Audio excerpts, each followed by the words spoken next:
Muchas gracias, Guillermo. ¿Me escuchan? Sí. Sí, tenemos buen audio y buena recepción, doctor. Excelente. Muchas gracias. Es que me estaba fallando hace un ratito ahí en internet. Muy bien. Muchísimas gracias. Vamos a dar inicio entonces a la sesión de clase programada para la sesión de hoy en atención a la última agenda que me hicieron favor de hacerles llegar. Es decir, tenemos para desarrollar la agenda relativa a lo que es la agresión y disparo de arma de fuego y luego pues platicar sobre un tema que es de superlativa importancia que se refiere específicamente al delito de lesiones, es decir, como parte de los delitos contra la vida y la integridad de la persona. Entonces, si ustedes se dan cuenta, pues acá el bien jurídico tutelado específicamente no es como lo habíamos estado pues analizando pues en todas las clases que hemos tenido hasta la fecha. Es decir, donde el bien jurídico tutelado era la vida y pues el sujeto activo actúa o actuaba con un animus necandi.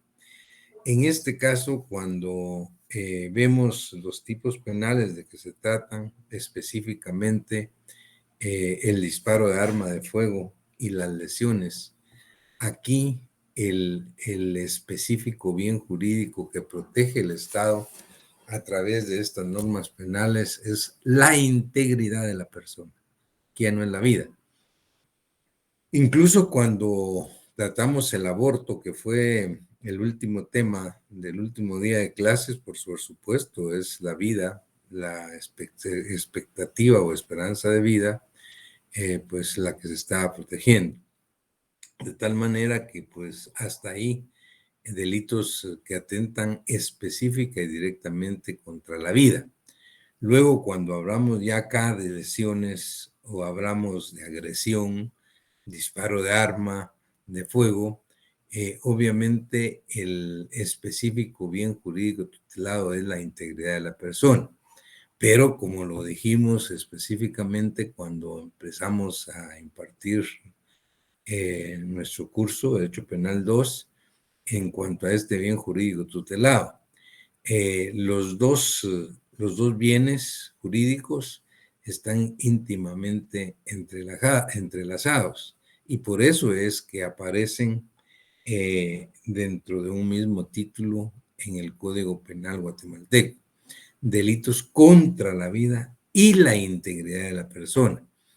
Porque, pues, explicábamos en aquella oportunidad que cuando se atenta, pues, contra la vida, pues obviamente, automáticamente también se pone en riesgo la integridad de la persona, por supuesto. Pero también, al contrario, viceversa. Tal es el caso de lo que tenemos el día de hoy.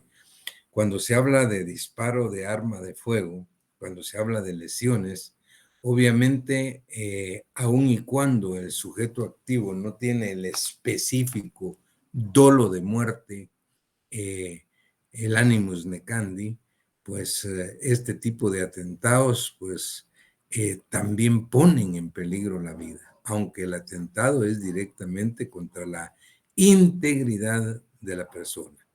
Pero pues indirectamente o de fondo también podría en un momento dado, pues no solo ponerse en peligro, sino afectar la vida. Esa es la razón de por qué los bienes jurídicos tutelados aparecen en el Código Penal guatemalteco, creo con buen tino, pues íntimamente relacionados. Muy bien, pero pues acá se trata de figuras delictivas cuyo específico bien jurídico tutelado o objeto de ataque es la integridad de la persona. Muy bien. Dicho eso, quería pues agregar algunas reflexiones muy especiales respecto de lo que es la agresión y el disparo de arma de fuego. Pues ustedes ven una agresión a través de un disparo de arma de fuego, por ejemplo, pues por supuesto que la vida está en peligro.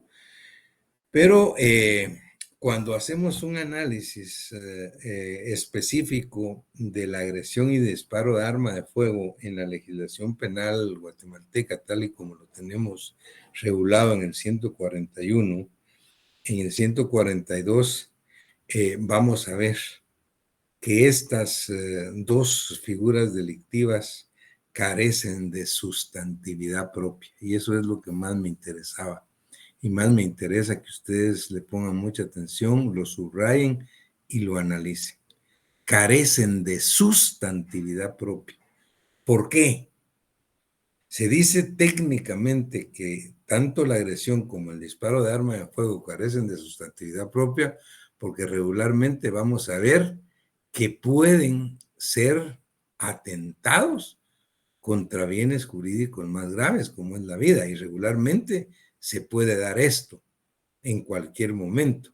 Y previendo esa situación, vamos a ver nosotros cómo lo describió el legislador guatemalteco en el código cuando se planteó pues el proyecto de Código Penal para Guatemala y se aprobó como está.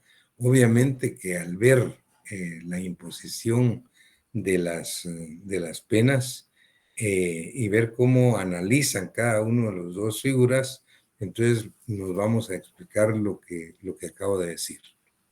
Por ejemplo, si hablamos de la agresión específicamente, el artículo 141 dice: quien agrediere a otro, excepto en los casos de riña o pelea entre los dos, ya embistiéndolo con armas o lanzándole cualquier objeto capaz de causar lesión, será sancionado con multa de 10 a 200 quetzales. Ven, qué tan poquito y tan bajito. Obviamente que para el año 73, que fue la época en que se presentó el proyecto y se aprobó el Código Penal, pues esto era pues no tan bajo como se puede considerar hoy. Pero lo importante es que dice: si a consecuencia del acontecimiento, o sea, de la agresión, se causara lesión, solo será sancionado por esto. Esto es lo que me interesa que ustedes pongan atención. Es decir, aquí se está hablando de una agresión, pero ¿en qué momento realmente va a haber una agresión? Dice: quien agrediere a otro, excepto en los casos de riña o pelea entre los dos, dice, ya sea embistiéndolo con armas o lanzándole cualquier objeto capaz de causar lesión, será sancionado con multa. Es decir, si alguien embiste a otra persona con armas, con un arma, o le lanza un objeto, pues más allá de la agresión, vamos a estar frente a un delito de lesiones o en todo caso, frente a un atentado o un delito de lesiones en grado de tentativa. Vean lo discutible que es esto. Y por eso es que decía que analizando pues la descripción de estos dos tipos, les decía que nosotros consideramos que carecen de sustantividad propia, porque regularmente se van a convertir en tentativa de delitos más graves, regularmente, y en todo caso, obviamente van a causar un delito más grave que cuando se da, por ejemplo, el delito de lesiones, dice, solo será sancionado por esto. Claro, la agresión queda subsumida. Entonces carece de sustantividad propia. Ahora, cuando hablamos del disparo en el 142, dice, quien de propósito, esto es ya con mala fe, propósito deliberado, dispare arma de fuego contra otro, aunque causare lesión leve, será sancionado con prisión de 1 a 2 años. Si a consecuencia del disparo se causaran lesiones graves o gravísimas o se ocasionara muerte, solo se impondrá la pena que por estos delitos corresponda. En caso de lesión leve, para la aplicación de la pena, se atenderá a lo dispuesto en el artículo 70 del Código Penal. El artículo 70 es el concurso ideal. Es decir, si se disparare arma de fuego contra otro y se le causa lesión leve, será sancionado con prisión de 1 a 2 años. Y en este caso de lesión leve, dice, la aplicación de la pena se atenderá a lo dispuesto en el artículo 70. Es decir, 70 es un concurso ideal de la lesión leve con cuál otro. Y esto es lo discutible de estos dos tipos delictivos, que ustedes ven como están plasmados en la legislación guatemalteca, por eso decimos, carecen de sustantividad propia. Porque si alguien dispara de arma de fuego contra otro, realmente, y le causa lesión leve. Bueno, ¿vamos a hablar de lesión leve o disparo de arma de fuego o vamos a hablar de tentativa de homicidio? O en último caso, tentativa de lesiones, si es que no lo lesionó. Es decir, porque el problema acá es quien de propósito dispara arma de fuego contra otro. No es el disparo de arma de fuego para arriba, pues. Es que es disparo de arma de fuego porque alguien saca el revólver, muchas veces se ha dado y empiezan a disparar al aire. Eso no es disparo de arma de fuego, que les quede bien claro. Pero pues regularmente pues la policía captura, pues lleva a jueces que muchas veces pues desconocen la sustantividad propia de estos delitos y muchas veces equivocadamente se puede decir disparo de arma de fuego. Disparo de arma de fuego porque se le encontró disparando para al aire. Esto pues se ve mucho en la cultura nuestra y específicamente para las fiestas de fin de año, para Navidad y Año Nuevo. Mucha gente que en estado de ebriedad, pues en lugar de quemar sus respectivos cohetes o cohetillos, como llamamos nosotros, pues sacan la pistola en muchas partes del país y empiezan a disparar para afuera, para arriba, borrachos. Y muchas veces se les ha capturado. Se dice, mire, este es un delito de disparo de arma de fuego. No, ahí no hay delito de disparo de arma de fuego. ¿Por qué?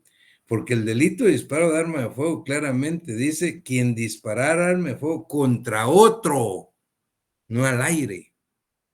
No al aire, es contra otro. Ahora, si alguien dispara arma de fuego contra otro y no le pega, ¿qué es? Si le pega y lo lesiona, lesiones. Entonces desaparece el disparo de arma de fuego. Lo dejó lesionado. Y si no le pega, pues no tuvo pulso, ¿qué es? ¿Disparo o no? Tampoco. Sería tentativa de lesiones o tentativa de homicidio. ¿Con qué objeto le está disparando a otro? Vean qué complicado es esto.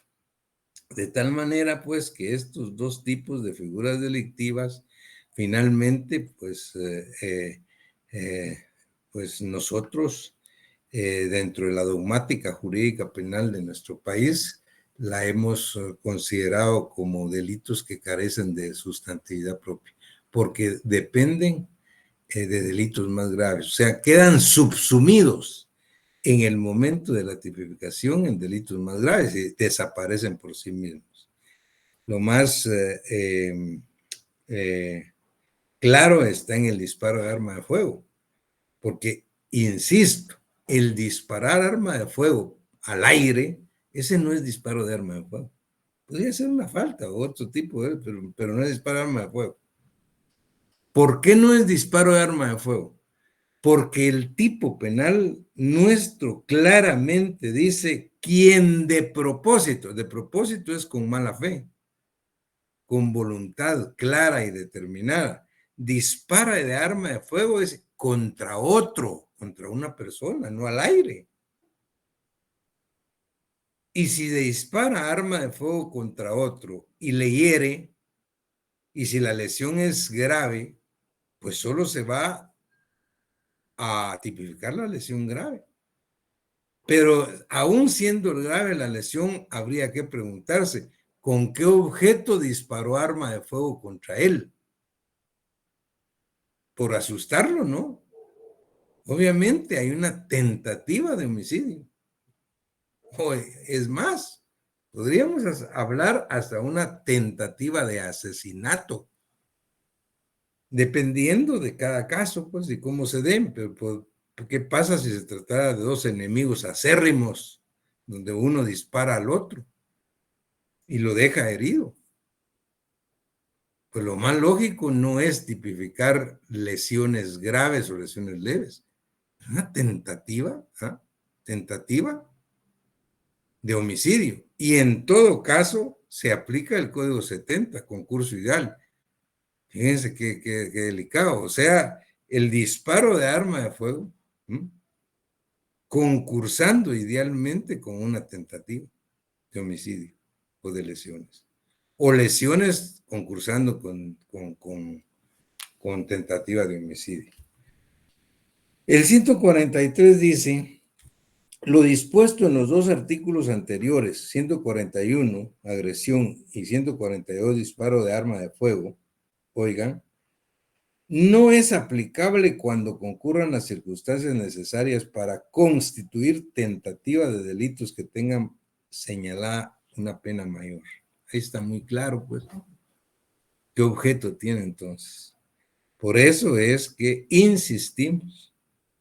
Nosotros creemos, pues, que estos dos tipos penales carecen de sustantividad propia en el Código. Muy bien. Esto es cuanto podemos, decir respecto de la agresión y disparo de arma de fuego. Luego tenemos el típico delito que atenta contra la integridad personal.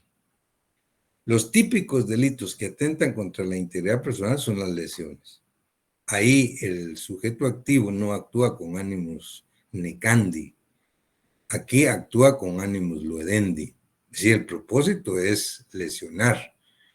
Porque si actúa con ánimos necandi, es ánimo del dolo de muerte, y lesiona, entonces no hay lesiones, hay tentativa de homicidio.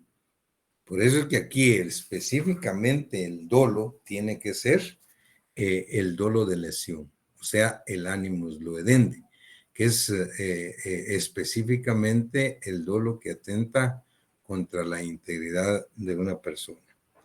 El Código Penal, al igual que lo hacen en muy pocas figuras delictivas, también define qué se entiende por lesión. El 144 dice, concepto, comete delito de lesión quien sin intención de matar causare a otro daño en el cuerpo o en la mente. En el cuerpo o en la mente. Está claro. O sea, la lesión es quien sin ánimo de matar, sin ánimos necandi. ¿Por qué? Porque si tiene ánimos necandi, entonces, si hay dolo de muerte, entonces no estamos frente a un delito de lesiones. Estamos frente a una tentativa de asesinato o tentativa de homicidio en último caso, dependiendo de cuáles sean el análisis que se haga de los otros elementos que concurran en el caso concreto que queramos resolver. Pero en todo caso, lo importante es que el código pues define lo que debemos entender por lesión. Luego hay una clasificación extensa, diría yo, de las diferentes clases y tipos de lesiones que existen. Vamos a verlas rápidamente. Habla, por ejemplo, en el 145 de lesiones específicas. Dice, quien de propósito castrare o esterilizare, dejare ciego o mutilare a otra persona, será sancionado con prisión de 5 a 12 años. Pero aquí el propósito de la lesión específica tiene que ser la castración o la esterilización. O en todo caso, el dejar sin vista o sin que otra persona pueda seguir viendo. ¿Por qué? Porque si alguien dispara a otro y a consecuencia del disparo pierde la vista, no vamos a decir que es un tipo de lesiones específicas. Hay que tener mucho cuidado. Si alguien le dispara a otro y él pierde la vista a consecuencia de ese disparo, porque le acertó en un ojo, por ejemplo, no son lesiones específicas. Hay ahí una tentativa de asesinato. O tentativa, pues, entonces ahí hay que examinar realmente qué es lo que quería, pues.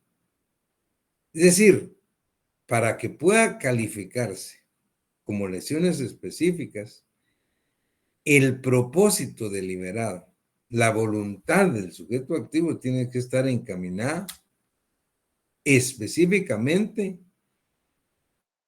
a dejar ciego, a mutilar, a castrar o a esterilizar a una persona.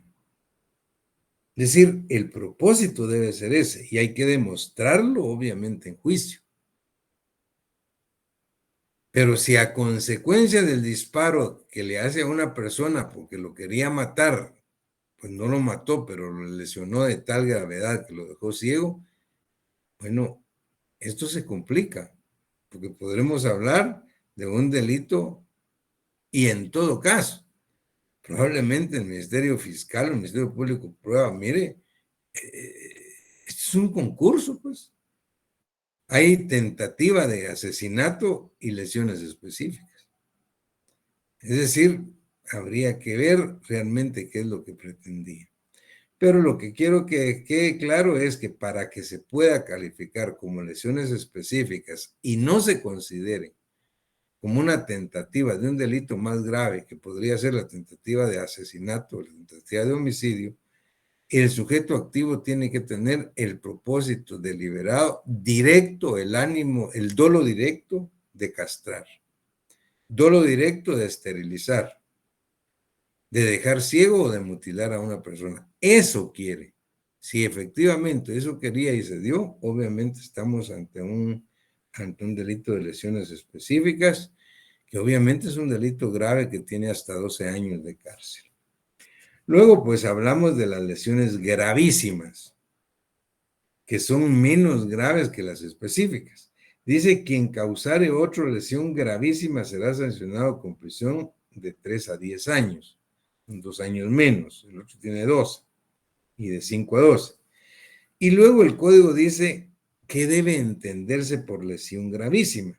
La lesión es gravísima, dice, la que produjere alguno de los resultados siguientes: enfermedad mental o corporal cierta o probablemente incurable. 2, inutilidad permanente para el trabajo. 3, pérdida de un miembro principal o de su uso o de la palabra. 4, pérdida de un órgano o de un sentido. 5, incapacidad para engendrar o concebir. La pregunta es acá, ¿cuál es la diferencia entre la lesión específica y la lesión gravísima? Si la lesión gravísima dice quien de propósito castrare o esterilizare, y en la lesión específica, perdón, y la lesión gravísima dice que es lesión gravísima la incapacidad para engendrar o concebir. Fíjense qué importante es esto. Ahí lo que hay que analizar de primera mano es el iter criminis, es decir, la vida del delito, desde que aparece en la mente de su autor, del sujeto activo. ¿Y cuál era el propósito primario y determinado por él? Porque realmente si su propósito era, como les decía, castrar o esterilizar y efectivamente lo logra, pues no hay para dónde, es lesión específica. Pero si su propósito era matar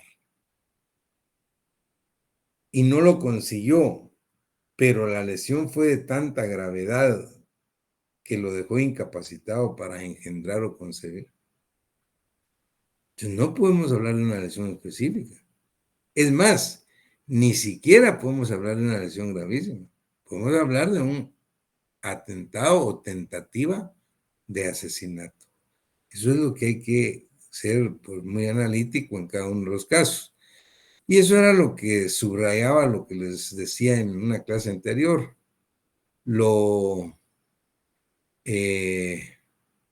no difícil, pero tal vez complicado, que resulta un análisis pues bastante sereno de lo que es el derecho penal, porque aquí estamos hablando pues de la vida de las personas, estamos hablando de la libertad y la vida también de los otros. Entonces hay que tener claro, esto es complicado, porque no es lo mismo hablar de un delito de lesión grave o lesión específica que hablar de una tentativa de asesinato. Es decir, estoy planteando esto en relación a las penas que hay. Pero esto depende de cada caso y por eso es que vale la pena que cada vez que ustedes tengan un caso, pues no solo en su vía práctica con profesionales de derecho penal, sino que en los exámenes para aprobar el curso, ustedes tienen que hacer un análisis y dejarlo plasmado en el test al responder las preguntas de su razonamiento legal y su razonamiento doctrinario.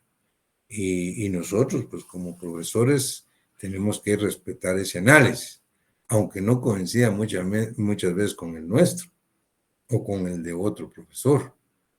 Pero debemos respetar el análisis porque es un análisis que ustedes están haciendo, siempre que lo fundamente legal y doctrinariamente, porque siempre hay mucha tela que cortar. Muy bien. Esto es en cuanto a las lesiones gravísimas. Luego habla el Código de lesiones graves. Quien causare otra lesión grave será sancionado con prisión de 2 a 8 años. Es lesión grave la que produjere alguno de los resultados siguientes: debilitación permanente de la función de un órgano, de un miembro principal o de un sentido. Debilitación permanente. Fíjense qué complicado y subjetivo es esto. 2, anormalidad permanente en el uso de la palabra. 3, incapacidad para el trabajo por más de un mes. Deformación permanente del rostro. Esa es una lesión grave. Vuelvo a decirles, siempre se analiza la primera etapa del itercrimes. Es decir, qué era exactamente lo que quería el sujeto activo antes de principiar a ejecutar el acto delictivo. Antes de disparar, por ejemplo, o de accionar el arma que se trate, ¿qué pretendía? Porque de ahí depende si ustedes van a calificar lesiones gravísimas, lesiones graves, o si van a calificar una tentativa de asesinato, tentativa de homicidio. Eso es bien importante. Luego habla de lesiones leves, y ahí ustedes ven, pues sí, pueden ver a qué le llaman lesiones graves el código, a cuáles le llaman lesiones leves. Quien causare a otro lesión leve será sancionado con prisión de 6 meses a 3 años. Es lesión leve la que produjere en el ofendido alguno de los siguientes resultados: enfermedad o incapacidad para el trabajo por más de 10 días sin exceder de 30. Claro, si excede de 30 estamos hablando de una lesión grave. Pero si es de más de 10 días y no pasa de 30, es leve. Y si es de menos de 10 días, menos de 8 días, pues podría considerarse como una falta. Eso lo vamos a ver adelante. Y luego dice pérdida e inutilización de un miembro no principal. Y esto es relativo. Es decir, de un miembro no principal, pero depende para qué o qué. ¿Cuál es un miembro no principal? Un miembro no principal puede ser el dedo meñique de la mano derecha. Eso no es un miembro principal. Bueno, ¿y qué pasa si yo soy pianista? Imagínense. O sea, eso depende también. Es muy subjetivo hablar de un miembro no principal. ¿De un no principal para qué? Es decir, ¿hasta qué punto se puede decir pues, que un miembro es o no es principal? Pero pues eso es lo que lo que nos lleva a la discusión y el razonamiento de cada uno de los casos. Pero el código, pues en el ejemplo 48 dice claramente en el numeral 2, pérdida e inutilización de un miembro no principal en las lesiones leves. Pero esto es muy, muy relativo. Luego dice cicatriz visible permanente en el rostro. También esto es muy subjetivo, pues, porque la cicatriz visible permanente en el rostro probablemente no se va a saber pues específicamente en el momento de la comisión del delito, ni mucho menos cuando principie el proceso penal. Pero esto es lo que se necesita, obviamente, del auxilio, del apoyo de la ciencia médica forense, para que el médico forense, desde el punto de vista técnico o científico, pues pueda determinar el tipo de lesión o en todo caso, pues la cicatriz que probablemente vaya a tener el sujeto. Y si vaya a ser, porque dice cicatriz visible y permanente. Puede ser que la cicatriz sea permanente, pero no sea visible. Y eso es otra cosa muy subjetiva. ¿Visible a qué? Bueno, tal vez si está atrás de la oreja no es visible, pero ¿en qué otra parte del rostro no sería visible? Esto es tan, por eso les digo, es tan subjetivo y tan discutible, ¿no? Pero pues esas son las lesiones leves.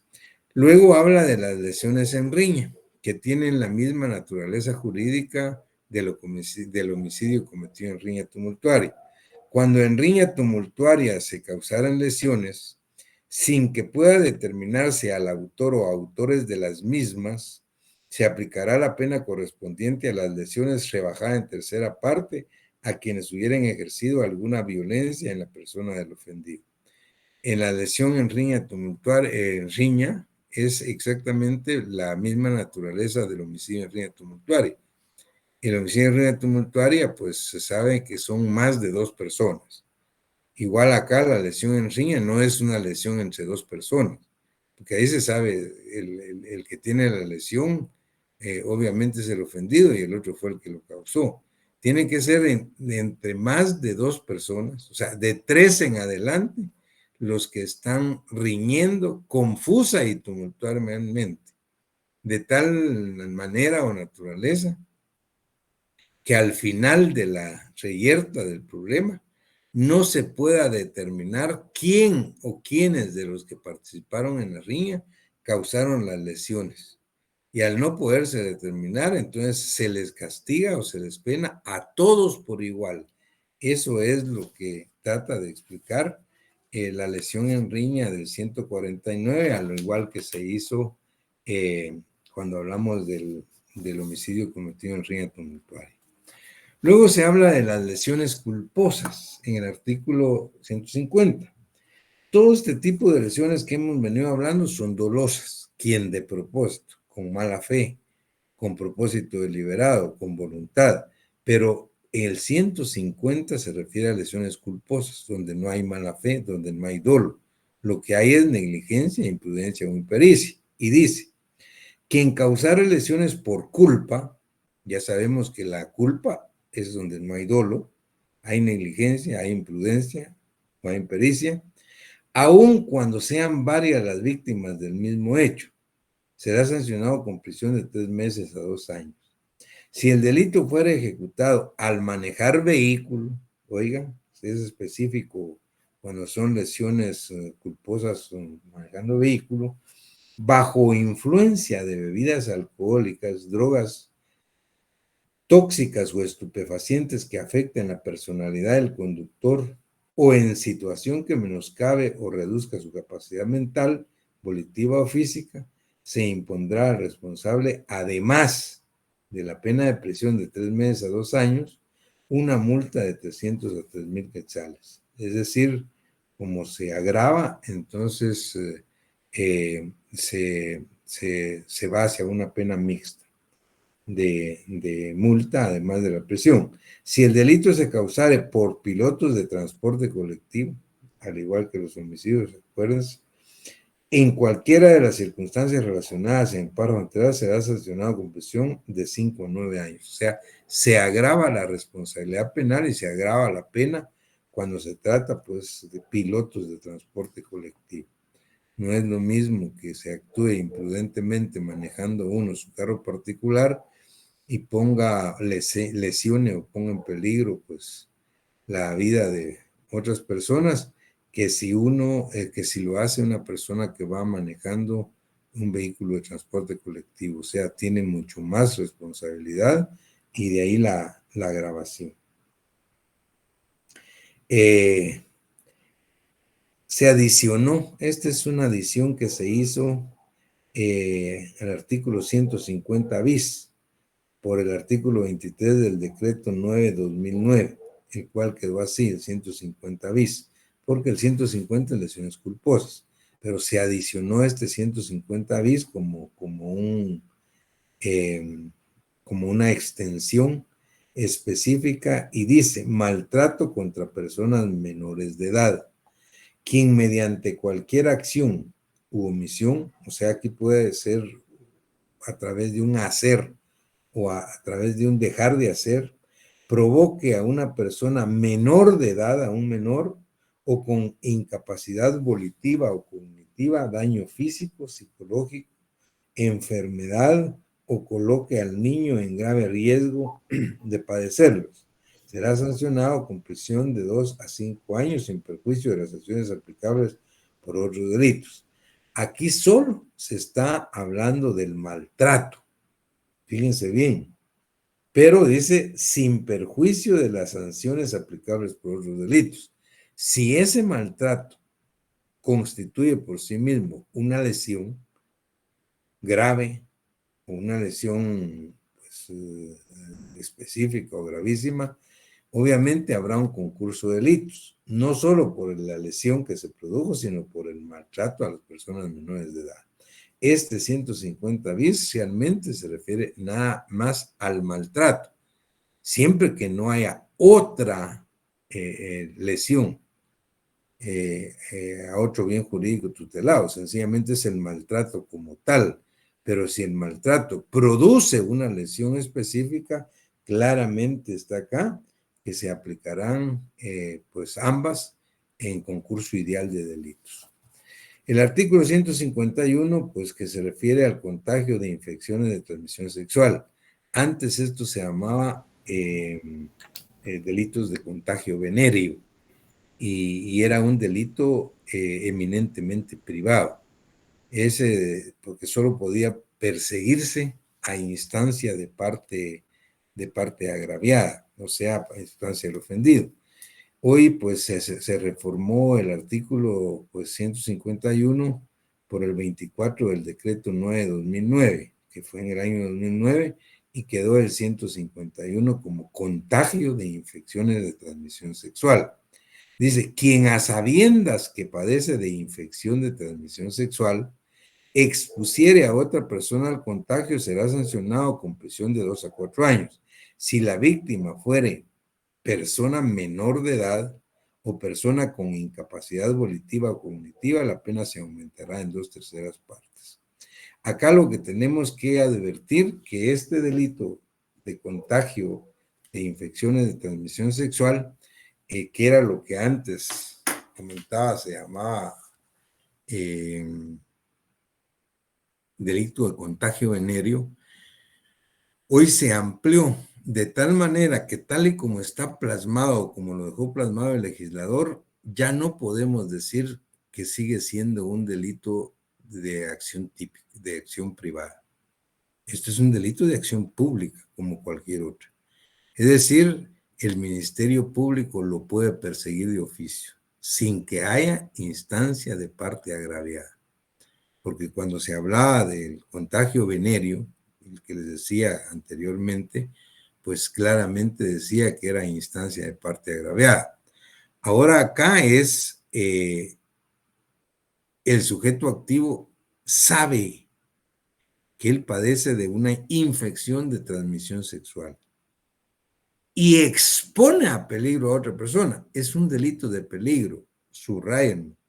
este no es un delito de resultado. Sí, puede ser que el sujeto sabe que tiene sífilis, gonorrea o cualquier otra enfermedad, ya no digamos SIDA, y a sabiendas pone en riesgo a otro que no lo sabe porque tiene relaciones sexuales con él o con ella. Es decir, no necesariamente se requiere que efectivamente vaya a darse la enfermedad. Esto es un delito de peligro. Se consuma el delito con solo exponerlo. Es decir, solo saber que se tiene la enfermedad y se tiene la relación sexual. Es decir, no se tiene que dar porque puede ser que se tenga la relación sexual y que no se transmita por X o Y razón. Pero aquí no importa. Este delito es un delito de peligro. Quien a sabiendas que padece de infección de transmisión sexual expusiere a otra persona al contagio, solo lo que le exponga, es un delito de peligro. Ahí queda consumado, aunque a la otra persona no se le transmita la enfermedad. Eso tiene que tenerlo claro y claramente se establece que tampoco es un delito de acción privada. Este es un delito de acción mixta. Muy bien, este es, digamos, el cuadro relativo a los diferentes tipos y clases de lesiones que tiene el Código Penal. Luego, pues, les voy a invitar, no lo vamos a hacer acá por razones de tiempo, pero es bueno que den una leidita. Lo que pasa es que es intrascendente. Por ejemplo, lo que viene, el delito deportivo, delito por dolo o culpa. Esto difícilmente se lo van a ver ustedes algún día en los tribunales. Realmente no se da. Estábamos en otro tipo de delitos que como la exposición de personas a peligro, que son delitos de peligro y que no estaban pues establecidos pues para la agenda de hoy. Pero pues podemos ir adelantando para que ustedes lo puedan ir analizando. Aunque lo vamos a ver en la agenda de hoy era solo hablar de la agresión y disparo y de las lesiones. Pero les digo, pues el delito deportivo lo voy a dejar que lo lean ustedes, no lo vamos a tratar. Sí vamos a ver acá la exposición de personas a peligro, son delitos de peligro y delitos contra la seguridad de tránsito. La verdad es que nos llevaría un poquito más de tiempo, estamos ya sobre la hora, vamos a quedar acá y lo tratamos pues antes de llegar a los delitos contra el honor, que sería, digamos, una próxima agenda que es bastante sustantiva. Y además, hasta podría adelantarme que el examen primer parcial lo vamos a tener hasta delitos contra el honor. Así es que quedamos acá, compañeros. Vamos en la próxima clase a tratar estos delitos de peligro, que son la exposición de personas a peligro, y rápidamente, pues, delitos contra la seguridad de tránsito. Me interesa llegar lo más pronto posible a delitos contra el honor, que son una serie de delitos eminentemente privados. Esos sí son, por excelencia, privados. La calumnia, injuria, la difamación, porque necesitan necesariamente de denuncia o de instancia de parte agraviada. Ya les vamos a enviar la agenda respectiva para ver estos delitos en una próxima clase. Así es que entonces quedamos hasta acá. El delito deportivo, ustedes lo leen despacio, es intrascendente, por eso no lo explicamos acá, nunca lo vamos a tener. Lo que nos vamos a pasar de una vez a los delitos de la exposición de personas a peligro. Quedamos entonces hasta ahí, pasen feliz tarde, que estén bien, se cuidan. Gracias, doctor, feliz tarde. Feliz tarde, doctor. Feliz tarde, Feliz doctor. tarde. Doctor. Feliz tarde, doctor. Adiós. Feliz tarde.